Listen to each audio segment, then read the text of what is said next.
Britain is a hugely diverse religious society, but of all the faiths practiced here, only one is truly British: modern pagan witchcraft, otherwise known as Wicca. Wicca is one of the fastest growing religions in the world. Its followers call themselves witches, worship a goddess of nature, and believe in the power to cast spells. Witches are among us. There's no doubt about it. A long-held presumption about us that we worship the devil. Oh no, we don't. But the most extraordinary thing about Wicca is the story of how it was born. Because while it looks like an ancient folk religion, Wicca was actually developed in the 1940s by a middle-aged nudist from the New Forest called Gerald Gardner.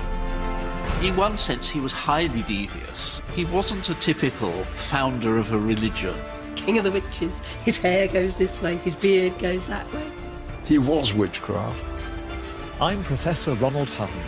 As a historian of British paganism, I've been studying Wicca for over 20 years. In this film, I'm going in search of the truth about this secretive, magical faith. I want to find out how this extraordinary Englishman reinvented witchcraft, became Britain's first celebrity witch, and in the process created a new world religion. Is it not a fact that these meetings are really very largely sexual orgies? They're not. Not in the least.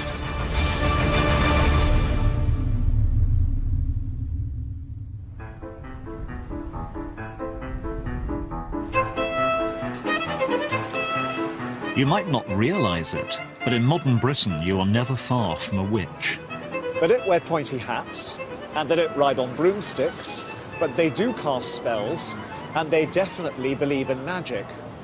And unless we're talking about Harry Potter, a lot of people find that problematic. To the public, Wicca is often seen as mysterious, secretive, maybe even dangerous. But is this fair? I've been studying Wicca for 2 decades, and I have yet to be turned into a frog. But if I'm really going to understand Wicca, I need to get beyond the textbooks and get under the skin of this religion. But first, I need to find them. And as Wiccans are notoriously secretive, even that's a challenge. Unlike other faiths, when Wiccans go to worship, they don't go to a church or a temple. They go somewhere altogether different.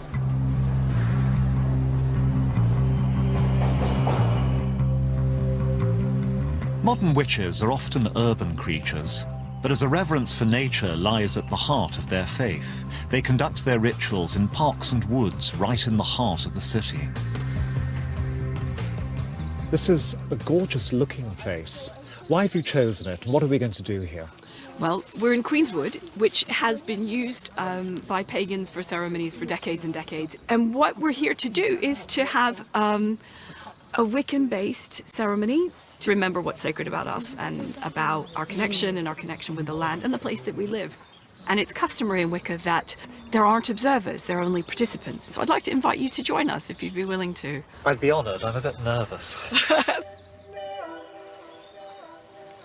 When doing a Wiccan ritual, one feels in connection with something very, very old and connected to the earth. And those things that we find deeply moving and beautiful, the moon, the sunsets, those parts of nature that we don't understand that give us a sense of mystery and awe. May this place. We make a Wiccan ceremony by casting a circle. What it's like to cast a circle is to make a space that is completely within nature in order that we can leave aside those things that we have to deal with every day. But this is a place of rest. So mote it be. So mote it be. There's a part of the ceremony in which we consecrate one another. And in that moment, we're doing the balancing act, which is remembering the divinity that dwells within. We're remembering, you know, you're a human being in front of me, but you too are divine. Blessed be. When doing a Wiccan ritual, one feels in connection with something very, very old and very beautiful and very connected to the earth. And all the tension of all the duties and all the things that we have to carry, I just feel it just draining away. Now, I thought that was a lovely ritual. There's clearly more going on here than just a bunch of people having a good time in a wood. There's something quite deep. But does it bring me any closer to understanding what Wicca actually is? Rituals like this, with their reverence for nature, feel like the continuation of a very ancient tradition. But in fact, nothing could be further from the truth, because Wicca doesn't have its origins in the mists of time, but in 1930s Dorset.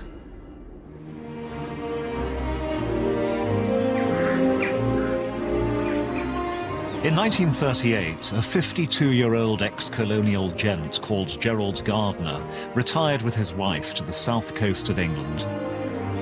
This is Highcliffe, an archetypal conservative English community with its village church, Rotary Club and Tory MP. But hidden just beneath the surface 75 years ago was something a lot stranger. And Gerald wasn't long in finding it. For one thing, Highcliffe was a hot spot for naturists. And despite his eminently respectable appearance, Gerald liked nothing more than taking his clothes off. When there's no sun to worship, their conscience permits a compromise with a sun lamp. Well, Gardner moved to this area in 1938, and this is the house that he bought. Wow. And this is where Gerald and his naturist friends would have enjoyed the sunshine. It's almost the perfect private nudist paradise. It is large, it's sunny, it's open, yet it's well hidden. But not to worry, everyone's equipped with this sort of clothes from birth. Gerald had found the perfect retirement spot, and he wasn't alone. Bankers, accountants, teachers, and a host of tea and scones types seemed to be keen on retiring disgracefully. We've got extraordinary evidence of this from a rather jokey piece which appeared in the Christchurch Times in 1939. The instant success with the neighbours of the Elphinstone Road nudist colony has been marked. One old gentleman who has rented a second floor back says his outlook on life generally has entirely changed in the last few weeks. He has now no use for his car or fishing tackle and wishes to exchange them for anything useful such as telescopes, binoculars or camera. And also Gardner had a darkroom built, and I think he was going to develop and print his own photographs, but it may be that they were of a naturist nature, that it's not the sort of thing you want to take along to your local chemist, because even more rumours would have spread then. He would stand out when he arrived because he would look so different. He had this shock of white hair, and also what I remember was that he had tattoos on his arm. And I know of boys, they would cross the road because he was a bit odd looking. So even with his clothes on, Gerald seemed different. It was rumoured that his racy photo sessions went along with affairs and a taste for flagellation. But Gerald wasn't satisfied. He was seeking something stranger, and in 1939 he found it. Gerald was about to become a witch. This old house in Hampshire has a remarkable claim to fame, for it was here on a night in 1939 that a middle-aged man called Gerald Gardner was apparently initiated into witchcraft. I was blindfolded, clasped from behind and told, "I give you the password." Gerald claims that he was stripped naked, brought into a room full of witches, all similarly nude, and then given the secrets of an ancient magical religion. I was then pushed through a doorway and into the circle. And then the word Wicca was mentioned. Wicca, witch. They're witches. Witches still exist. From that night until his death, nearly 30 years later, Gerald Gardner devoted his life to witchcraft. He appeared in the papers and on TV. He wrote books, and, crucially, he initiated others into Wicca so it would not die with him. The question is, What kind of man in 1930s England decides to become a witch? For clues about Gerald's journey to becoming Britain's most famous witch, we need to delve into his earlier life. Gerald Gardner came from a family that had made a fortune in the timber trade. He grew up in Lancashire, but at the age of 6, he was packed off abroad with his nanny because of ill health, and he never went to school. Gerald Gardner was essentially an unwanted child, I think, really, because he was asthmatic and bronchitic and he was sent out to the Far East for his health. But the family never really reclaimed him. Gerald was more or less sort of left on his own to learn, and he did. Country of sunshine and shadow, where the ancient mingles with the modern in the busy streets. Gerald became very well-travelled very quickly, and as a colonial it was natural for him to seek his fortune among the tea and rubber plantations of the Far East. This is not the driver's usual attitude. He's just posing for our cameraman. But while most colonials were content to sit back and drink G&T, Gerald went out and studied the tribal cultures of the places where he was living.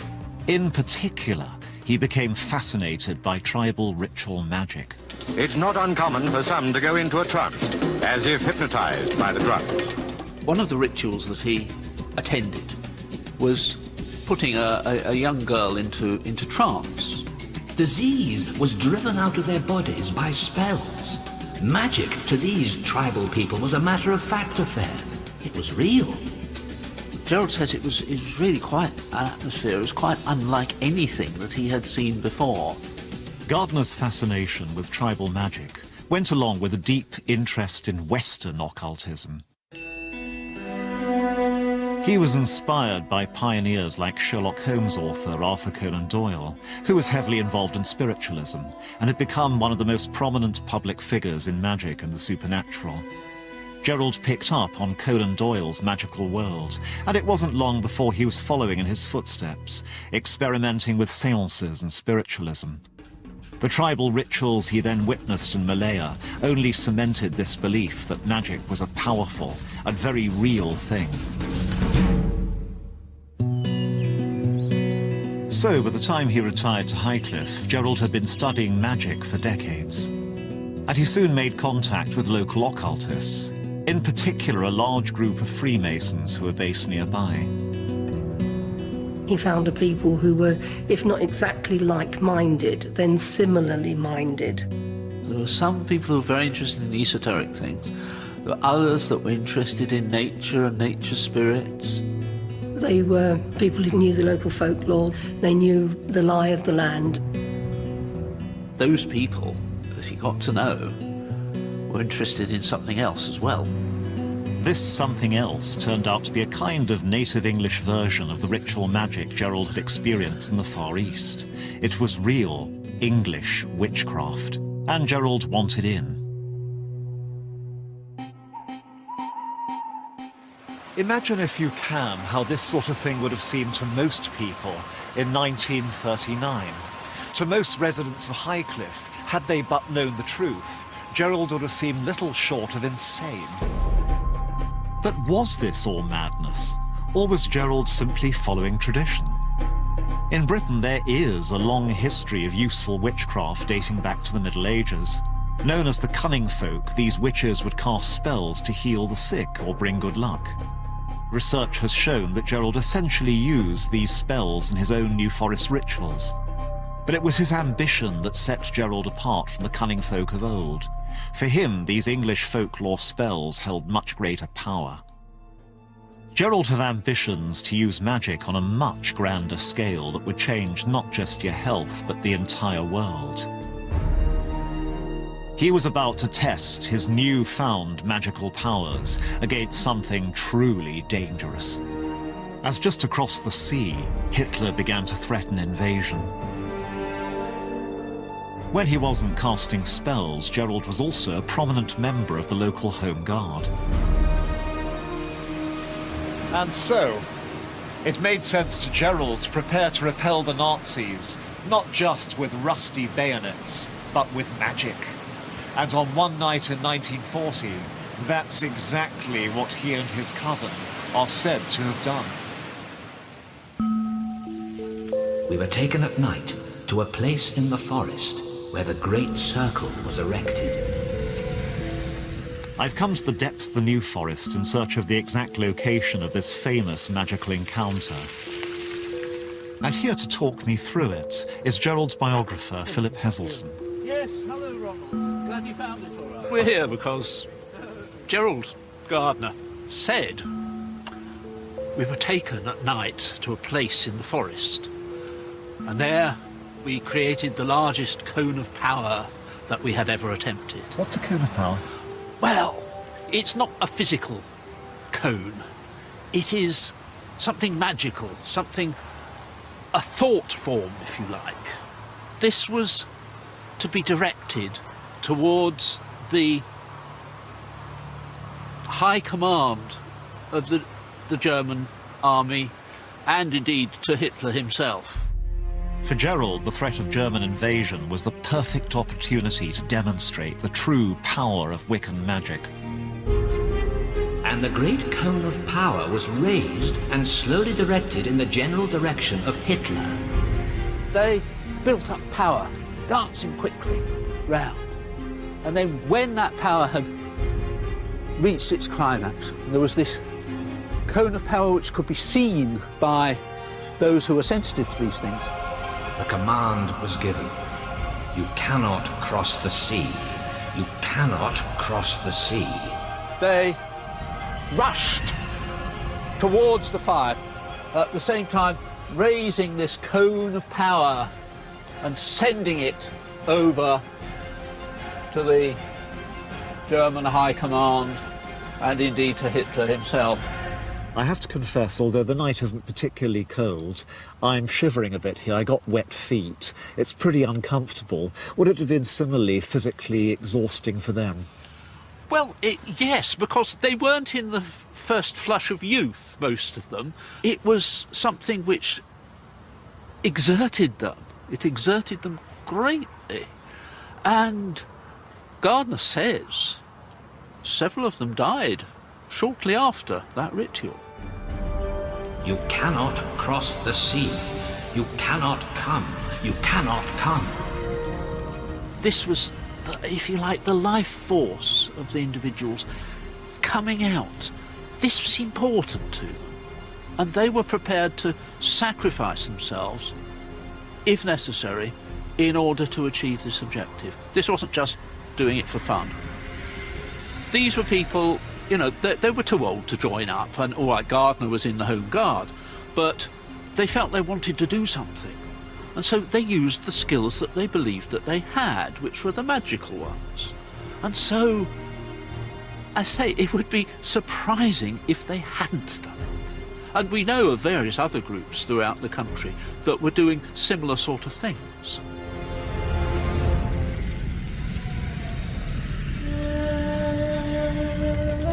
Now, from the perspective of the present day, this story might seem utterly preposterous.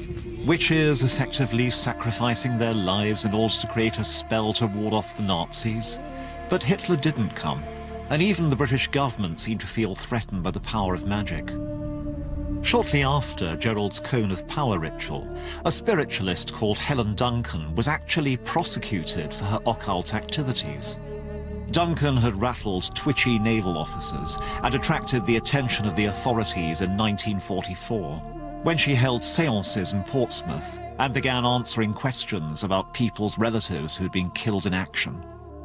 She had been too good at her prophecies and had alarmed the security forces. And in fact, she was imprisoned for a while.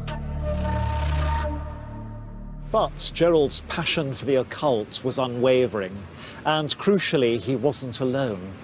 He was drawing closer to the most notorious magician in the entire world, Aleister Crowley, known as the Great Beast. Crowley was an infamous magician whose alleged black magic had earned him the title wickedest man in the world. Never far from controversy, Crowley could have a distinct dark take on the occult. I simply went over to Satan's side. I found myself as passionately eager to serve my new master as I had been to serve the old. Gerald knew Crowley's work and actually appropriated many of his magical writings in his early Wiccan rituals. But Gerald and Alistair were very different men. Where Crowley's brand of magic could be dark, Gardner was interested in the positive side of the occult.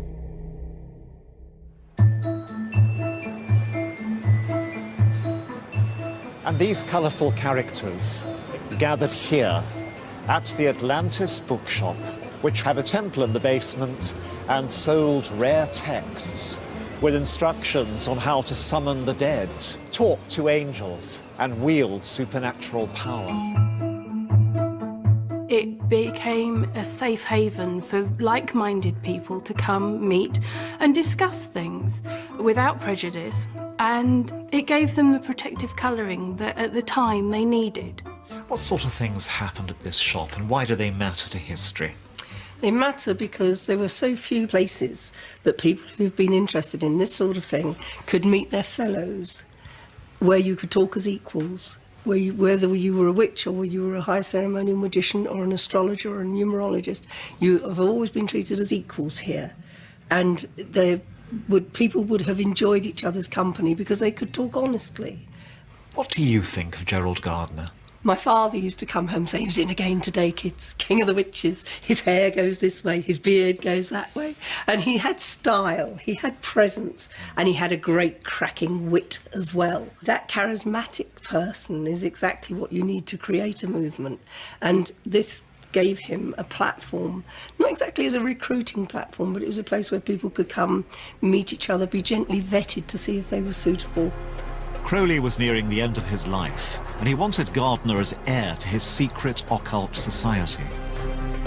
But Gerald was not content with a secretive underground subculture.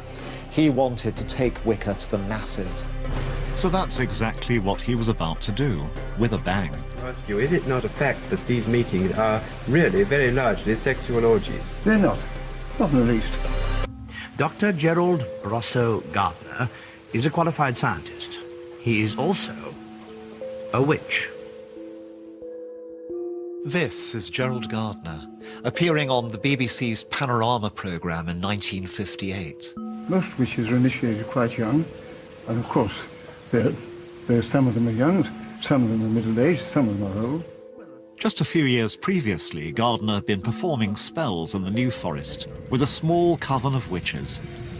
So, how on earth did Gerald make the transition from local eccentric to celebrity on the BBC's flagship current affairs programme? Gerald had come back to London in the mid-1940s full of enthusiasm about Wicca, but he had to be careful. It might be okay to discuss this stuff in the safety of the Atlantis bookshop, but the Witchcraft Act was still in force. In those days, to proclaim yourself a public witch was illegal, and to be involved in the occult made you a social pariah. In the 1940s, the core beliefs of Wicca were so radical, it was a very risky religion indeed. Britain was still a very orthodox society, and anything other than Christianity was treated with suspicion. But Gerald was desperate to spread the Wiccan word. And so in 1949, he found a compromise. He adopted a pseudonym and he published a novel. And this is it, High Magic's Aid. Although it had to be disguised as a work of fiction, it is actually the first published account of Wiccan magic. This passage, one of many, describes how to conduct a classic Wiccan ritual. Upon the altar lay the remaining pentacle. Also cords, black cloth, and other things which he would want for the operation.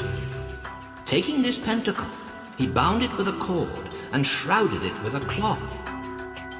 It could be seen just as a story, but for those in the know, you know, it was quite revealing.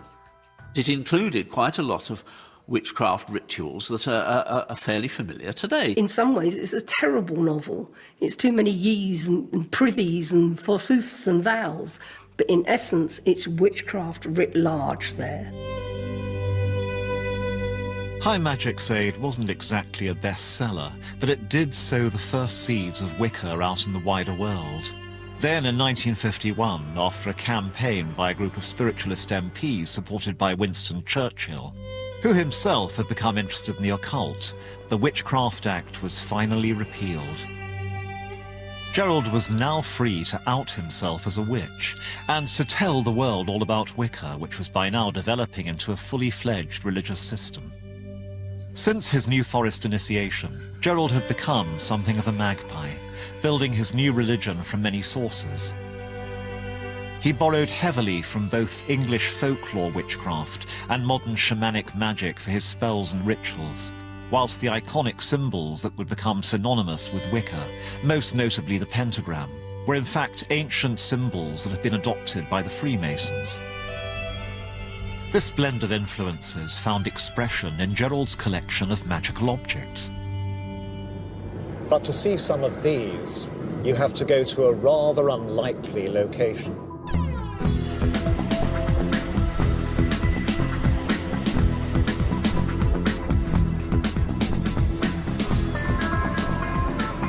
I've come here in pursuit of one of the most significant collections of Wiccan artifacts in the world. And among them is one of the most important Wiccan manuscripts of all. The owner is John Bellum Payne, a property developer now living in Spain. Please come in. Thank you.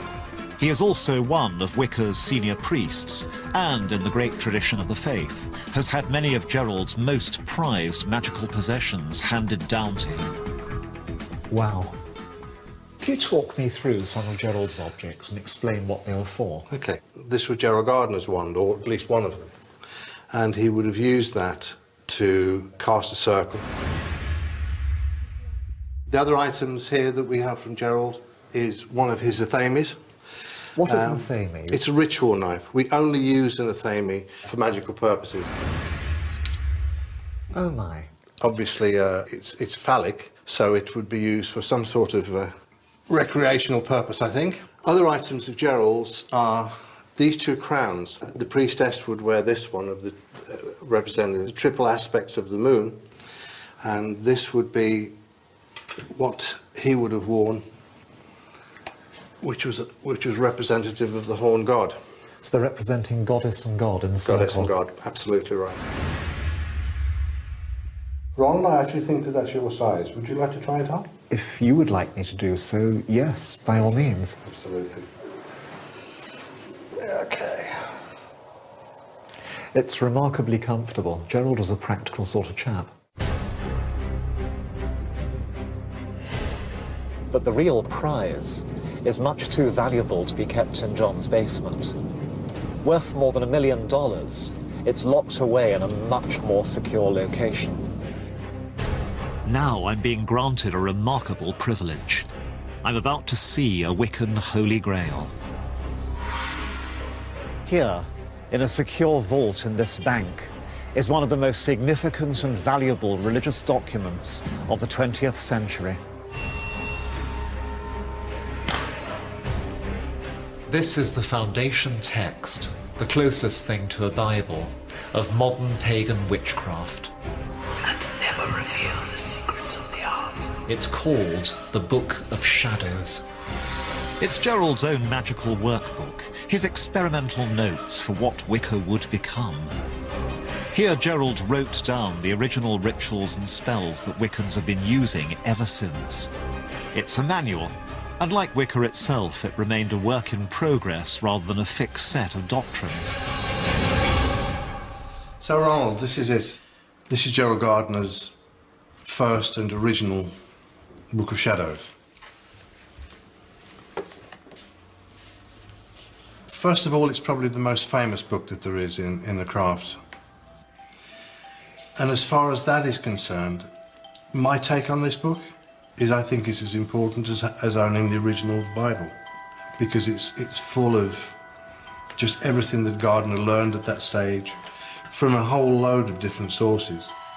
First, draw a circle with athame and sprinkle with exorcised water. Light candles. and this is the important part, is this is a book of experiences. This is a book about things that have gone right and some things that have gone wrong. This is wonderful. It's certainly the oldest Wiccan book surviving in Europe. It is a strange mixture, which I think is classic of Gerald. It's a mixture of a book of actual ritual to be used in the temple and read from. It's also a kind of notebook with odds and ends taken from all sorts of sources. I call upon the goddess to enlighten the hearts of all whom I call into this circle. Looking at this gives me two further insights into old Gerald. The first is just his love of beautiful things, Yes. his artistry, his love of script, like his love of wands, like his love of crowns, and also his willingness to adapt, to go on from one thing to another. This is somebody who's creating a work in progress which other people can pick up and with which they can do things. And move on from. Yeah. Yeah, that's the exciting thing about the craft, is it never stays still. In the Book of Shadows, Gerald had written not just a guidebook to the spells and rituals of Wicca, he'd produced a manifesto for a new religion. Wicca had truly been born, and now he was desperate to take it to the masses. Gerald was now a man in a hurry, desperate to ensure that Wicca didn't die with him.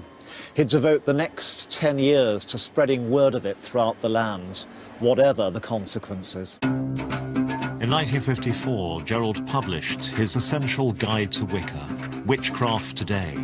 He also opened Britain's first museum of witchcraft on the Isle of Man, and he started to be featured in newspapers looking for a sensational story. Today, the People prints a report that discloses the existence of a repulsive sword-necked priestess go wild. It was after a series of muckraking tabloid features accusing Gerald of practicing black magic and devil worship that he really got his big break. Gerald was invited to defend himself on Panorama. This would become a definitive TV moment watched by millions that gave the British public their first sight of a real live witch. Is it true that the dancing takes place as a rule naked? Yes. Now, why is that? It's the tradition, it's the order of the goddess, who you shall always be naked, that's my right. And of course, to work magic, you must be naked. Gerald couldn't have hoped for a bigger audience, and even in the face of some provocative questioning, he kept his dignity. Just. I want to put this to you very frankly. I've been reading your book, and I'm tempted to ask you, is it not a fact that these meetings are really very largely sexual orgies? They're not. Not in the least. Gerald might have faced derision from the BBC, but 12 million people had just heard about Wicca for the first time. And what then happens when the circle is drawn? Well, then, of course, they generally are starting with the dance. Then there's the worship of the gods. Then, of course, it depends what they want to do. If they want to work magic, they work magic. I think Gerald felt he was on nothing less than a sacred mission, and now he had found his audience. What he was about was getting this thing planted in as many places as he could possibly bloody well plant it, because he reckoned it was great stuff, and he wanted it to survive. I would never have come to Wicca and pagan witchcraft if he hadn't done that, if he hadn't published a book when some people maybe thought that maybe that wasn't the best idea. I would never be where I am now. He's the one who put it out there and said, no, people should know about this. This is amazing. Well, thank you very much. Broomsticks, I think, are all waiting. And through all this, Gerald got his wish. He had become Britain's first modern celebrity witch. It's like turning the crank handle of an old car, you know, nothing happens then. And then suddenly it sparks into life, you know. And that was what happened in about the mid-50s. And a coven was formed, which kept going, and in fact is still going today. As Gardner's fame grew, so too did his following. People were writing to him in their hundreds, wanting to become witches. One of his converts who joined him on Panorama was Lois Bourne. Janet, how old are you? I'm 29. And are you a hereditary witch? Well, I do have witch ancestry, but it's only within the last few years that I have been practicing witchcraft. How did you find out about Wicca? I had all these spiritual gifts and I didn't know what to do with them. And eventually I read a book by Gerald Gardner, I think it was called Witchcraft Today, and I wrote to him and I asked him if he could explain these strange things which had happened to me throughout my life. And he said, well, it's very clear to me, my dear, that you are a witch. And of course I burst out laughing. And I said, but do witches really exist except in fairy stories and in mythology? And he said, well, about 1 person every 8,000 has the gift so strongly emphasised the way you have it. And he offered to introduce me to a group of witches who would help me and train me. What makes people take up witchcraft? Well, it seems to me that we live in a highly mechanised age in which many people have lost their sense of belonging. Witchcraft brings them back to living in harmony with the rhythm and the seasons of the earth, and thereby helps... Why did Gerald value publicity so much? If he didn't indulge in a bit of publicity, apart from his books, how was he going to present this to the world? How was he going to introduce these gods to them? I think he was driven by something outside himself. I think this was his purpose in life. Well, I am convinced that we all come to Earth with a purpose, that there is something that we have to do. And I think that this is what Gerald's purpose was. Dr. G.B. Gardner, sweeping the crossroads near his home in Castledown, placing the dust in a shoe in which it's taken indoors, is done to simulate sweeping away continuous bad luck. And it wasn't just women who were drawn to Wicca. Several young men joined Gerald's original coven. One of them was Zachary Cox. His eyes were bright blue and incredibly glittery eyes. He didn't look mad in any destructive sense, but he looked kind of nicely mad, if you know what I mean. These were the eyes of someone who had only 1 foot in the world of the commonplace. I don't know how a guy gets into that state, I'm sure, but he'd got into it somehow. He was witchcraft, if you like. The time had come to let this thing go loose and play its part in what was going to happen next. But the really weird thing is it worked.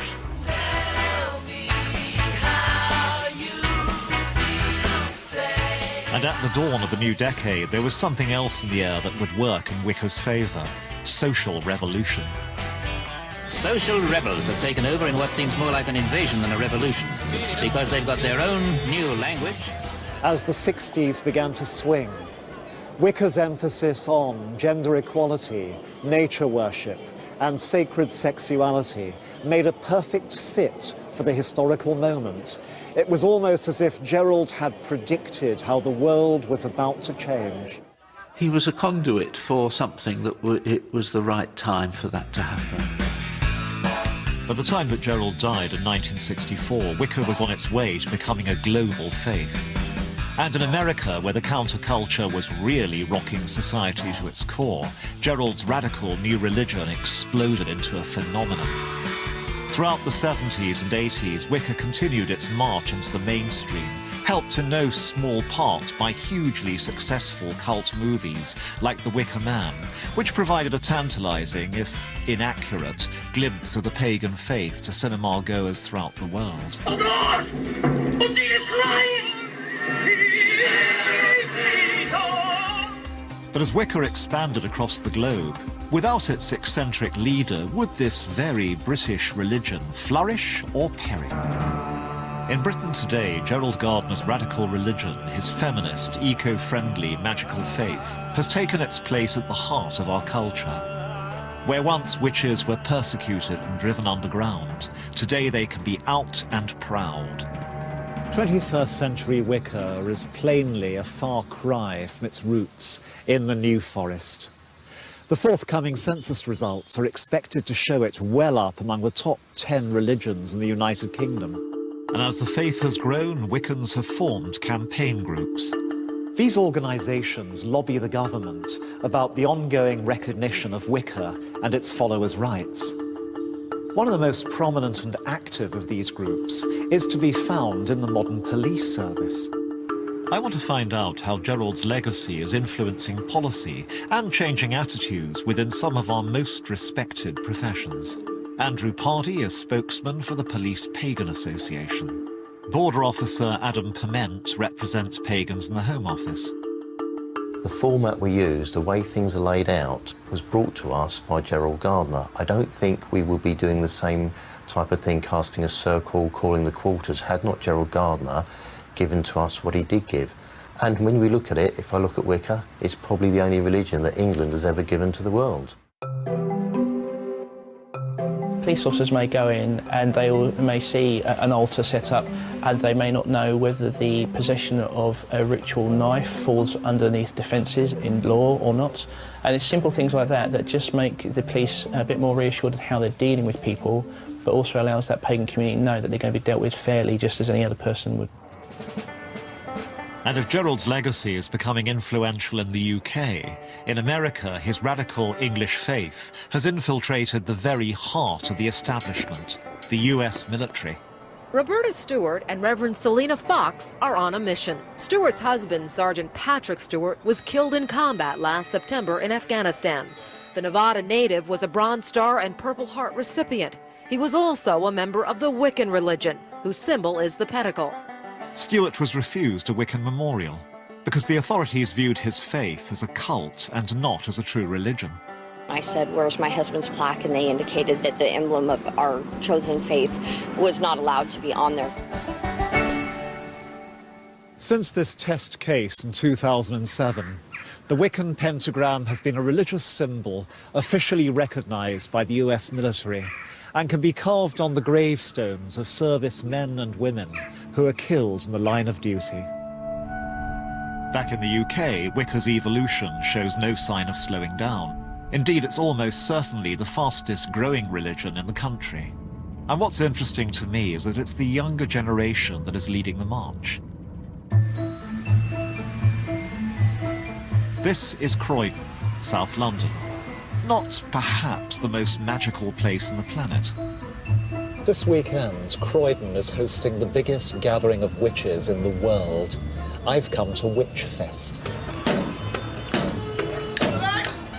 When Gerald Gardner wanted to find witchcraft, he had to do so by getting into a secret coven. Today's would-be witches can do so at the click of a mouse. But do these young people know who Gerald Gardner was? To me, Gerald is a trailblazer and a revolutionary. He was so brave and courageous in embracing a religion that was so outside of the norm, and finding other people that could join him in that. That's for me what I respect about Wicca. The opportunity to be revolutionary and passionate about spirituality with an absence of orthodoxy. He inspires me because he was so alive in his own lifetime and vibrant in that. I appreciate how he helped make it more public, and you know, we're all interested in it probably because of his influence within the witchcraft world. Gardner's legacy clearly lives on amongst this new generation of witches. But have modern Wiccan beliefs stayed true to the original vision of its eccentric creator? What does paganism mean to you? To me, paganism is a spiritual path, and it involves reverence for nature. Wicca means to me finding my spirituality embodied in a religion that is incorporating a feminine divine. What would you call it? Is it a religion to you? Is it a spirituality? Is it a craft? All three. Yeah. Wow. Yeah. It's a craft because we practice witchcraft, and it's a spirituality because it's independent to how we are as individuals and how we explore it within ourselves. Whether it's nature, feminism, or spirituality that inspires Gardner's young followers, Wicca is about the power of magic. Magic changed Gerald's life. It gave him a vision of a new type of religion, and it drove him to push back the boundaries of the possible. Magic does work. The fact that sun rises every morning and we're here to see it is magic. The fact that the moon glows big and bright and lights the way in the darkness is magic. And we have that, and we celebrate that, and we hold it very, very dear to our hearts. It's very difficult to define, but it's so powerful. A witch on their own can't do that much, but when they get together, they're so powerful. the course of making this film, I've encountered many people who practice a religion called pagan witchcraft, which to them is clearly as beautiful, transcendental and effective as other faiths are to their believers. And it was brought into the world by a classic English eccentric who managed to publicize a religion of lasting power. It's feminist, it's nature-centered, it seems to give people a great deal of choice. But the single most powerful idea I take away from Wicca is this. Whereas other faiths say, this is what you should feel about the divine, this one says, this is how you can feel divine.